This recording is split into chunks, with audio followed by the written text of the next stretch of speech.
My name's Celso. I'm 34 years old. I've been coming to Crossroads for just about a year now. I gave my heart to Christ January 11th of this year. My wife, she was raised in the church. We went for a little bit, but I felt like I said, I didn't feel comfortable. Like I was too far gone. Wasn't worth the time, I guess. This past year, we made some lifestyle changes and decided we needed to get back into church. Because we both felt something was missing from our lives. We came here and it just felt like home. Ended up reaching out to the church, and Daniel Norris got back to me, and I set up a meeting with him and kind of gave him my story. And we prayed, and I broke down, we cried, and that was the day I gave my heart to the Lord. And I was on cloud 9 after that. It was just, I wanted to read all the books and get as involved as I could. And in May, I lost a good friend of mine from high school. Losing him hurt me a lot more than I thought I was going to, but it just hit me. I found myself falling back. And then that just built up to, like, man, I've only been saved for just a few months and I'm already back to where I started, and kind of shut myself off. I would still come to church and I would still have that feeling here, but outside of here, I was just always anxious. Time went on and I just felt this urging that I needed to get back on track. But I still had that feeling like I was kind of a failure, because I've only been saved for just a few months, and like I said, just kind of fell backwards. I ran across that verse with Psalm 121:3 in that first part, that he's not going to let you stumble. But now, just even where I'm at right now, I know that he loves me even though I've messed up, even just in this short amount of time, and that I'm gonna stumble. I'm not perfect, I'm never gonna be perfect, but that he's gonna love me regardless, and he just wants me to love others and to help where I can. Love the story of Celso. Can we celebrate that this morning? Man, I love that story because God met him right where he was. He showed up at church because he felt like something was missing, that there was something just not right. And God met him there, and he became a follower of Christ. He discovered who God was. We're in this series, Can I Know God? And I love this series. I love that you're here today. Maybe you're checking out the God thing, and you're not sure what you believe. You're watching online, Andrews Monahan's. We're glad you're here because this is a place where it's okay to have questions, and we want to help address those questions. And so this morning, as we begin this series, Can I Know God? I think that what we're going to be doing is addressing a question that many of us have had. Matter of fact, I think it's a question that man has had from the beginning of time. See, from the beginning of time, man and us humans have created ways of knowing God. We've had a human effort to make up gods, to make gods out of gold or wood, to create ways to worship God. We worship the sun, we worship the moon. And I think that these efforts are simply proof that God has put it in us to desire to know him. So in this series, our desire and our hope is that we're going to sift through what it means and what it takes to really know God. Not just know about God. See, I think a lot of us would go, yeah, we know about God. We believe in God. He's the man upstairs. He's the guy in the sky, right? We have these ideas, but in our minds, he's a distant God. And I believe that God is a God who wants to be known in a deep, personal way. I don't know if you've ever had a relationship like this, but maybe you can identify where you had a friendship with someone, you wanted that relationship to go a little bit deeper. Like you had a surface relationship, you're great friends, but you're like, man, I really would like to know this person more than just friends. Like that's the story of my and my wife Julie's relationship. We became friends as sophomores in college through a Bible study, and we were just friends. There was a big group of us, and on Wednesday nights, I would go to this church and serve in the junior high student ministry. And I would drive back by her house after the worship service. And I would just call her and be like, hey, have you eaten dinner? And she's like, most of the time she'd be like, no. I was like, hey, let's go eat. And so I'd pick her up and we'd go to Fazoli's, all right, because they were free breadsticks, all right? You know what I'm saying, all right? Like, she fell in love with me over carbs for Christ, all right? That's how I knew. But we became good friends, and I enjoyed hanging out. And the next thing you know, like, I'm rushing home and getting on instant messenger, because back then, like, you had to pay for text messages, okay? All right? We didn't even have social media, so instant messenger was like the first version. And I'd jump on and hope that she was online. I'm like, yes, right? And I was like, don't freak out, be cool. And then, I couldn't be cool, because I just wanted to know her more. And then I would start doing this thing where I was like looking around campus for her. I walk around campus, I'd see her friend, and I'd be like, have you seen her? Tell me, have you seen her? Like, I just wanted to find Julie, all right? I was like, man, and I would circle the block when I knew her class was about to let out. And then when I would see her, I'd be like, oh, hey, I was just leaving campus. Funny to see you here. You want to ride? Because I just wanted the relationship to be more than just friends. And so finally, I worked up enough courage and had the talk, right? We used to call it the define the relationship talk. And I had the talk. I wanted to, but why? Why did I have that talk? Why did I have to work up the courage to have that talk? Because I wasn't satisfied with a surface level relationship. I wanted to know her in a deeper way. I wanted to really know her. Maybe you can identify with this. Maybe you were in junior high school, college at one time, and there was that guy or that girl that you wanted that friendship to go deeper, but they weren't falling for you like you were falling for them, right? And so you worked up the courage to have the friend zone talk, and you're like, hey, what are we? And they're like, oh, that's so sweet, right? Last thing you wanted to hear. It's going bad at that moment. And you're like, I just see you more like a brother. Oh, great. Can you hug me with some brotherly love? All right. Or you had that conversation with the guy and he was like, oh, I just see you as like one of the bros. No girl ever wants to hear that. Or maybe for some of you, it's that you have adult children that you would love to have a relationship with, but because of problems or mistakes of the past, that relationship is surface level. You'd love for it to go deeper. You see other people and their kids are grown and they have a great relationship, but you just wish you could have a deeper relationship, but your kids aren't letting it grow. Or maybe you're a kid and you have a dad or a mom that, man, you've just always had a surface level relationship. They never tried to make that relationship go deeper, and you would love to have that kind of connection that you see your friends have, but something is keeping it from going deeper. Maybe it's in a marriage, and maybe that describes your marriage. You were once close, but over time it's drifted, and now you're just really good roommates, right? Everything's cordial, and you're polite. And you see, let me tell you this, let me pause and say, if that's your marriage, get some marital counseling, because it's meant to be better than that. It can be better than that. And someone can help you.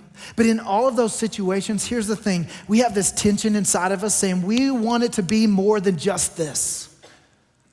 And that surface level relationship causes us to feel as if the other person is distant and that we don't really know them.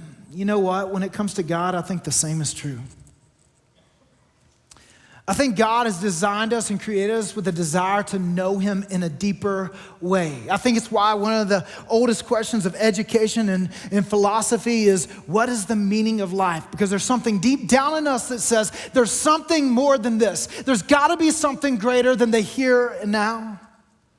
I think it's why when the world around us shatters and falls apart and the bottom drops out, whether we've talked to God ever or in a long time, the minute that the world shatters, we go, oh my God, help.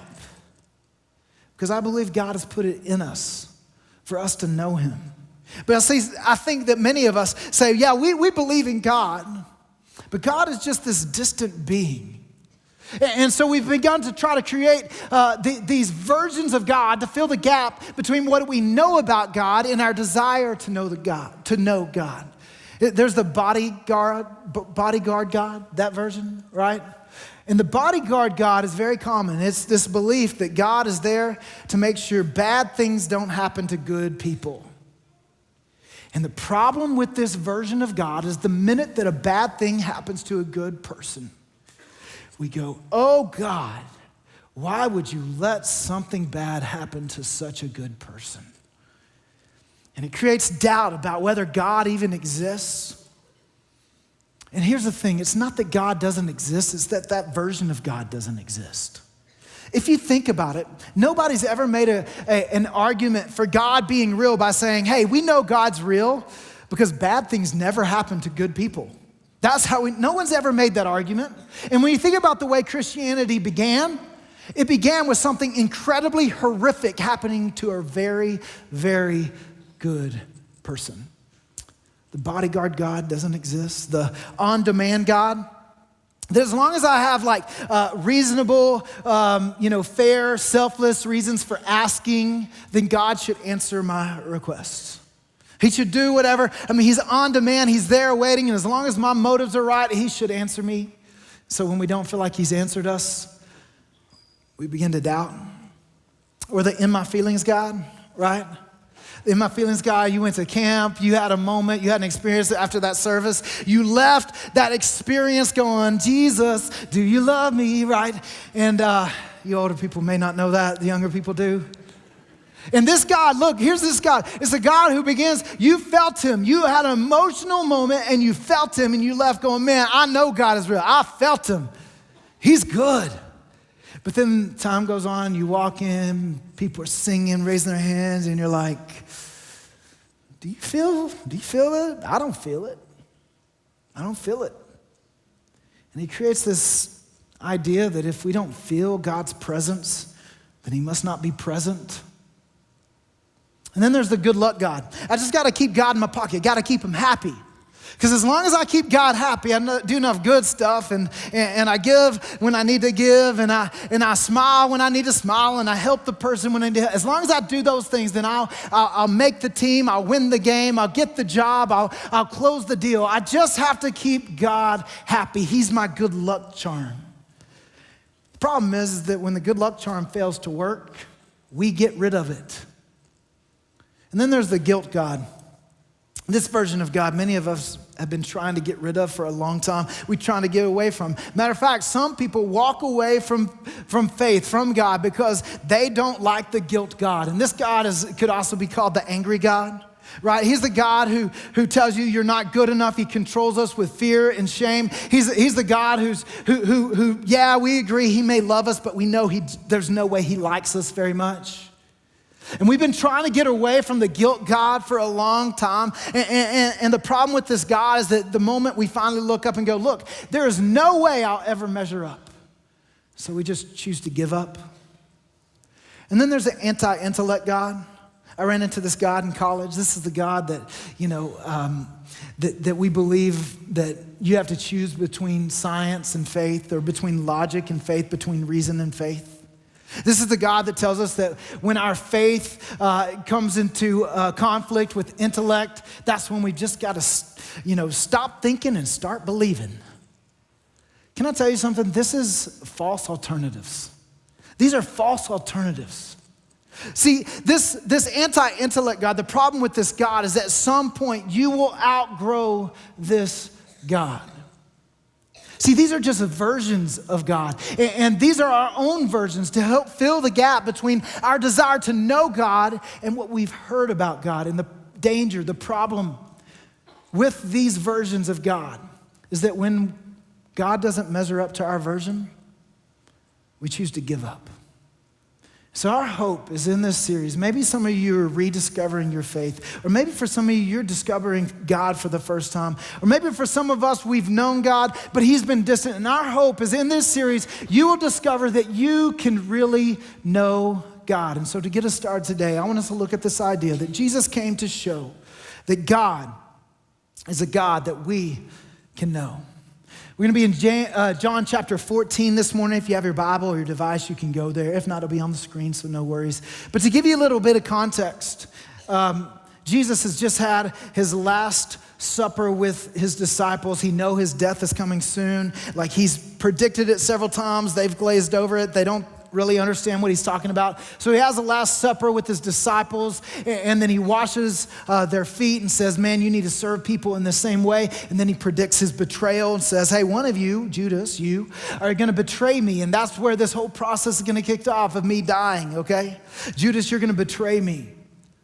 And he says, man, the time has come for me to die. But he says, the time has come, and where I'm going, you can't go. Well, this kind of offends Peter. Peter goes, God, what are you talking about? We've been with you all this time. We left all sorts of stuff to come follow after you. Don't tell us we can't come with you. Look, I'll come with you. I'm willing to die for you. And Jesus kind of laughs, I'm sure, and goes, Peter, you're going to deny even knowing me 3 times before the rooster crows tomorrow morning. You see, Jesus knows that this is going to be troubling news for them because their version of the Messiah is about to be challenged. They had made up in their mind what this promised one was going to be like. And in their minds, it wasn't supposed to happen the way it was about to happen. So Jesus, knowing this is going to be a big challenge for them, he starts with this. He says, don't let your hearts be troubled. This word for troubled means anxiety or throw into great distress or throw into confusion.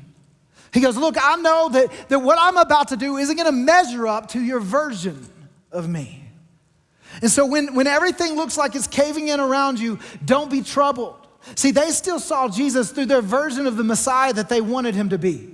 See, this Messiah comes from this term, the promised one, the anointed one. It was promised that one would come and crush the curse of sin. In Genesis, we see a story about Adam and Eve, who are humans that God made in his image, who walked and talked with God. They had a relationship, an intimate relationship with God, and not a sexual intimate. That's not what that actually means. It actually means to know and be known without fear of rejection. That's the kind of relationship they had with God because they didn't have sin. But then the one thing that God said, hey, don't do this. Satan came along and said, God doesn't want you to do this because he knows what it'll do. He's holding out on you. You can't trust God. So they believed the lie and they chose to do things their own way instead of God's way. And we've been doing the same ever since. And that sin broke that relationship with God. And that sin brought the curse of sin, which was pain and sorrow and death and destruction and disaster. It's why when we look at the world and see the mess, our hearts ache and go, man, why is it this way? It's because we chose to do things our own way and not God's way. That's why. That's the curse of sin.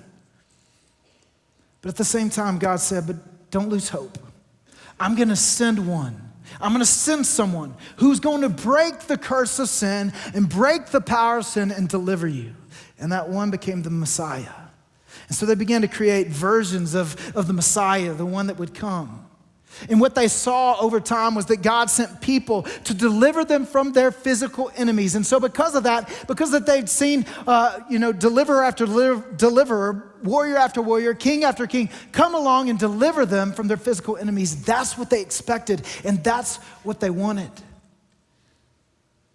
So when Jesus says, I'm going where you can't go, I'm about to be betrayed and put to death, this doesn't measure up to their version of the Messiah. This doesn't measure up to their expectations. And when someone doesn't measure up to our expectations, or our natural reaction is to step back from the relationship and question the whole thing altogether. I mean, I think about this for me. I'm an optimist, okay? I give people the benefit of the doubt, sometimes too much. Like I'm the guy in the scary movie who sees someone coming with a chainsaw at midnight. I'm like, hey, look, someone's here to trim the trees, right? Sometimes I need more discretion. But because of that in relationship, when someone doesn't live up to my expectation, it hurts. It's painful. I feel betrayed. I feel deceived. And Jesus knew that he wasn't going to meet their expectations. And don't you imagine this is the way they felt? They left their jobs, they left their families, and followed Jesus because they believed that he was the one that God had promised. And they believed, they wanted him to live up to their version of the Messiah. So Jesus knew he wasn't going to meet their expectations. So here he's trying to refocus, redirect their focus in this moment. He says, don't let your hearts be troubled. You believe in God, believe also in me. This believe is the same word we use in Christianity, to have faith. You have faith in God. This is an imperative, an indicative statement saying, hey, would you agree that you have faith in God? They all, yes, we have faith in God. Well, the imperative, then believe, command, believe also in me. Have faith in me, which was kind of a shock to the way that they believed up to that point. Because their faith was supposed to be in God. Now all of a sudden he's saying, have faith also in me. He says, what's gonna happen may shatter your worldview, but don't freak out, have faith. Look, I'm not gonna measure up. I'm not gonna measure up to what you expect, but have faith that it's for your own good. See, when God's ways don't measure up, he says, don't give up. And in this situation, Jesus did not come to fulfill their plans, but to fulfill his promise. From their perspective, they're looking and go, Jesus, it's not supposed to happen this way. Jesus, we left everything and we expected you to sit on the throne and we want to be right there with you. Why are you telling us we can't come with you? The thing we can learn is that God's purpose is greater than our perception. God's purpose is greater than our perception. It's greater than the way we perceive it. When our circumstances don't seem like they make sense, that we've got to step back and go, maybe our version of God is wrong. It's not that God is wrong. See, what they needed was not necessarily what they wanted. What they needed was not someone to deliver them from their physical enemies, but someone to deliver them from a spiritual enemy that through the power of sin had destroyed their relationship with God. See, the deepest need of the human heart is to be fully connected to God, to experience once again the intimate relationship that Adam and Eve had in the garden.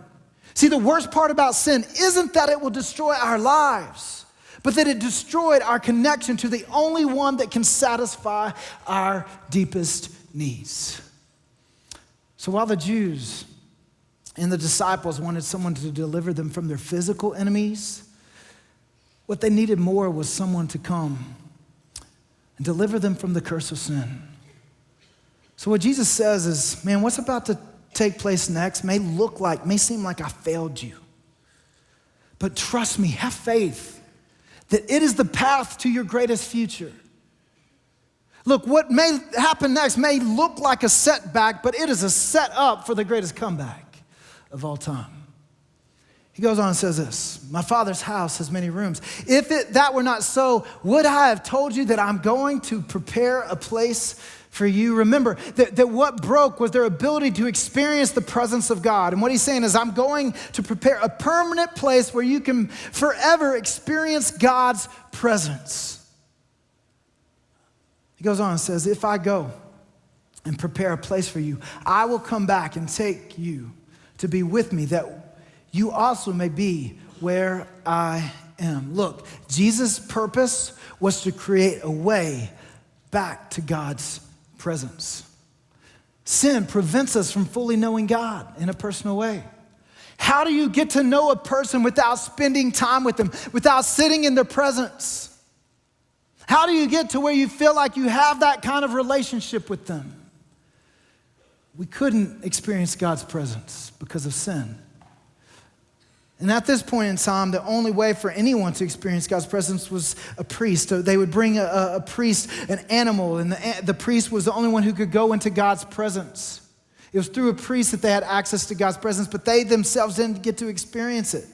They gave them an animal who he would go into God's presence and sacrifice the animal to pay for their sins until the next time. And what Jesus was about to do was to become the priest who offered himself as the perfect sacrifice to give us all access to God's presence. See, it was his death that satisfied the penalty of sin. Jesus made it possible for us to experience God's presence in our lives in a personal way. He goes on and says this, you know the way to the place where I'm going. Thomas said to him, Lord, we don't know where you're going, so how can we know the way? I love this. Like Jesus is really trying to help them along, and they always pop up with questions that are like, man, he's totally clueless, right? He says, you know the way. Thomas raises his hand. Jesus, real quick, we don't know the way. You never invite us over for the big game or for a barbecue. How in the world can we know where you're going, okay? How do we know the way? And then Jesus responds with, I think, one of the most defining statements of Christianity and one of the greatest statements of Christianity, but yet one of the most challenging for many people. He says this, Jesus answered, I am the way and the truth and the life. No one comes to the Father except through me. Thomas, I don't know the way. You didn't tell us the way. And Jesus says, I'm the way. I'm the truth and I'm the life. There's no other way. We're going to look at those real quick. He says, I'm the path back to God. I am the way. When I was in my first student ministry job, I took some dads and their sons camping, and we went to this lake that had mountain bike trails, and so we took our mountain bikes, and I took a couple of the boys with me on a trail ride, and being the great leader that I was, I just led the way without ever looking at a map. Not always the greatest plan. But I figured they all led back to where it was. It's all a loop, right? I just assumed they're all a loop, and that's a bad assumption, okay? So we're out there riding. About an hour, I'm thinking, you know what? They're probably wondering where we are. As the sun's going down, we better ride a little bit faster. So we put it like in high gear, and we are hauling. And all of a sudden, because we're hauling, one of the guys doesn't lift up his bike enough, and he hits his front tire on a rock and pops the tire. So at this point, it's dark. We have no reception on our cell phone, and we're walking down a path that we have no clue where it goes. We are essentially lost. Then all of a sudden, we found this one place where if I stood and lifted my leg and held my head the right way, I could get service on my cell phone. You remember those days? And I called back and I said, hey, we went on this trail. I don't know exactly where. This is what it looks like. This is where we are. And the park ranger was with them at that point because they were worried we were lost, which we were. And he says, all right, well, what I want you to do is just go to this one place, this one point, and I'll meet you there. And so we go and we see headlights and we meet him there. Now, here's what the park ranger didn't do. And he didn't meet us there and say, okay, here's what you need to know. You're going to go this way, you're going to turn that way, you're going to walk. And eventually, after a long journey, you'll get there. Because honestly, like you've got a long road ahead of you. You've got to work your way to get back. Now, what he said was, hey, guys, get in the truck. I'm going to take you back. See, Jesus didn't come to tell us how to get back. He came to bring us back. He is the way. He is the way because his death satisfied the penalty of sin. He is the way because he was the perfect sacrifice. He walked the earth and he did not sin. He was without sin. And so when he died on the cross, he didn't die on the cross for anything he did wrong. He died on the cross because we did things wrong. And somebody had to pay the penalty. And he went to the cross to pay that penalty for us. In John chapter 10, he says, I am the gate to get in. I am the only gate. I am the only way back to God. He also said, I'm the truth. I'm the truth. See, he proclaimed, he's preached, and he embodied the truth about God. The law that they tried to live by living these religious expectations that nobody could be good enough.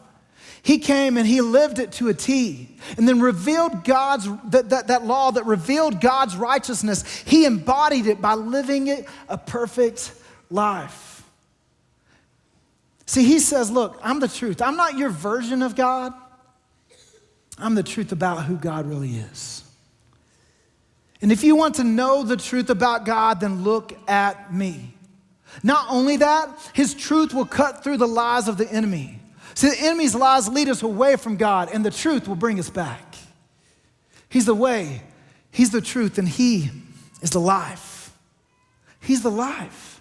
See, sin brought a spiritual death, a spiritual separation from our source of life. We were made in God's image. This is not talking a physical image, but a spiritual image. We were made as spiritual beings to be connected to a spiritual God. And when sin came into the world, it broke our connection and created a gap between us and God, the source of our spiritual life. In John 10, Jesus says, I came that you can have a full and satisfying life, to reconnect you to the source of life. See, he came not only to give us eternal life, but real life right now through a relationship with God. See, the worst part about hell, listen, the worst part about hell isn't that it's hot. Man, when I was a kid, people like scared the hell out of me. They're like, you don't want to go to hell, so believe in Jesus. Look, God doesn't want you to choose to know him because you're scared of hell. The worst part about hell isn't that it's hot. It's that you're forever separated from the only one that can satisfy your deepest need for eternity with the knowledge that you rejected him. The best part about salvation isn't that you get heaven. It's that you get God.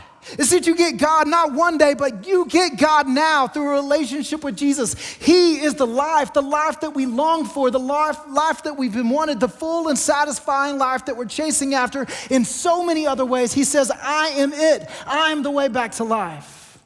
I'm the way for your soul to be satisfied. A writer named Thomas A. Kempis, talking about this verse, says this: I'm the way, the truth, and the life. Without the way, Jesus, without Jesus, there is no going. Without Jesus, there's no way of going back to God. Without the truth, there is no knowing. Without Jesus, there is no way to know God. Without the life, there is no living. We will never be fully living again without Jesus. He says, I'm the way, I'm the truth, and the life, and no one comes to the Father except through me. And this is the part that people struggle with. Because he says there's no other way. There's no other way. And this is the part that people get bothered by and say, well, I know some really good people and they really believe and they sincerely believe. Look, I could get on I-20 and go west and sincerely believe it leads me to Dallas, but I would be sincerely wrong. Here's the thing. Some people look and go, how can Christians claim that there is only one way? Because Jesus did. Because Jesus did. Jesus is the only one who has seen God or made him know. Jesus is the only one who shares the very life of God. Jesus is the only one who dealt with the problem of sin. And while this may seem narrow, it is wide enough for the whole world. Because whoever will believe in him will be saved. There is no other way. He goes on and says this in verse 7. If you really know me, you will know my Father as well. From now on, you do know him and have seen him. What he's saying is this: knowing Jesus is equal to knowing God. Is it possible to know God without Jesus? The answer is no. He is the only way to know God. He is the only way to know what God is like. He says, if you've seen me, you've seen God. I am God with skin on. So Philip says this: Lord, show us the Father, and that will be enough for us. Once again, one of the disciples doesn't get it. All right, we've heard a lot about your Father. We'd love to meet him. He seems like a nice guy. Jesus goes, oh, you don't get it still? Look at this. Jesus answered, don't you know me, Philip? Even after I've been among you such a long time, anyone who has seen me has seen the Father. How can you say, show us the Father? Don't you believe that I am in the Father and that the Father is in me? The words I say to you, I do not speak on my own authority. Rather, it is the Father living in me who is doing his work. He says, you want to know what God says? Listen to me. If you want to know what God is like, look at me. If you want to know what God is up to, watch me. And then he says this: believe me. Once again, this word is actually the same for faith. Have faith in me when I say that I am in the Father and the Father is in me. And I love this because this is what I think a lot of us struggle with. A lot of people go, so we're just supposed to believe you because you say so. Jesus goes, no, you don't just have to have blind faith. It's not blind faith. He says, or at least believe, have faith based on the evidence of the works themselves. See, Jesus isn't asking them to believe on blind faith, but because he's given us a reason to believe. At this point, his disciples have seen him turn water into wine. He healed a lame man. He fed 5,000 people with 5 loaves of bread and 2 fish. They saw him walk on water in the midst of a storm. They saw him heal a blind man that was born blind and allow him to see. They saw him raise the dead. And these are just a few of the many that they saw. He says, don't believe me just because of what I've said, but also because of what I've done. And yet the greatest miracle of all time was about to come. He predicted his death, his burial, and his resurrection, and he pulled it off. And this is where some people go, all right, time out. That's where I have a hard time believing. This sounds like, some kind of, mythical idea, some mysterious idea. This seems kind of like a conspiracy. But there were over 500 eyewitnesses to the resurrected Jesus, all with the same story. See, Christianity didn't begin because of something that was said or something that was written. It began because of something that happened. You see, when Jesus was led away to be crucified, betrayed, and led away, there were no followers at that point. They all left him. They all ran and hid, and some denied even knowing him and locked themselves in a room scared to death. There were no followers. So what would make them change their minds and go from running and hiding and being scared to being willing to being bold about their faith and willing to die? They had nothing to gain. They had everything to lose. This was not a good political or social move for them. What changed their mind? What changed their mind is that they saw a resurrected Jesus. One who predicted his death, predicted his burial, predicted his resurrection, and he pulled it off. See, he gave us a reason to believe that he is the way, he is the truth, and he is the life, and that there is no other way. So if we want to know God, we must know Jesus. Because Jesus came to show that God is a God we can know. Today, as we close, I want you to consider this. Is Jesus the way you are pursuing? Is he the way that you're after with your life? Are you following after Jesus? Or are you still following after your own way? Maybe the distance is because of the way you're choosing to go. What do you need to do to pursue his way this week, today? Is Jesus the truth that you are believing? Do you truly believe that God's way is the best way? What lie in your life needs to be exposed so that you can fully believe that Jesus is the truth? And his truth is the best way. And are you experiencing the full life that comes only through following after God? As we close today, I want you to know that God wants to have a deep relationship with you. And he made a way, and that's through Jesus. Because Jesus came to show that our God is a God we can know. If you're here this morning, you say, man, my first step, now this is the first time I heard about this, and I want to know God, I want to have a relationship.